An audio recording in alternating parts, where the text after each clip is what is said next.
Live at 7:18 in the morning now. Along with inflation and hiring practices, unemployment studies show that the pandemic has taken a disproportionate toll on women. In a report presented by resumebuilder.com, 35% of women unemployed during pandemic have not returned to work. Most of them are either low income or older women, and also many of them are mothers. Joining us live this morning is Lana Jiffis, Executive Director of Women's Mentoring Network in Stamford. Welcome, Lana. We appreciate you being with us this morning. And you are seeing this study play out right here in Connecticut now. Great. Thank you, Annalisa, for having me. Yes, we are. We are definitely seeing our women experience continued unemployment as a result of the COVID-19 pandemic. Something we aren't seeing, ending at this time. So they still can see obstacles. This is an ongoing situation, Lana. How has COVID impacted employment for women here in Connecticut specifically?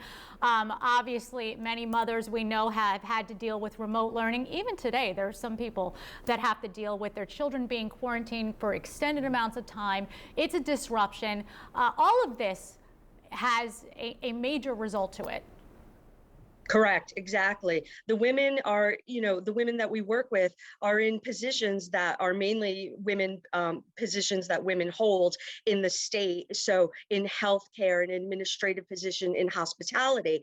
And they're also facing the obstacles of, like you're saying, having to deal with childcare or sick individuals in their households, their parents being sick. So there's a lot for them to address. And I want to ask you something, Lana. How will this COVID so-called she-cession impact the gender pay equity gap that already exists? Well, something that, we give our women equipment to address is that gender pay equity gap, but it does exist. But for now, they can go out and tell, there are required salary ranges that every job must post, and we help educate them to make sure that they know what they should be paid for the jobs that they are applying for. We're dealing with inflation. We're dealing with the burden of education and children. We also are dealing with a child care shortage. What does Women's Mentoring Network do to help women in Connecticut deal with these challenges locally?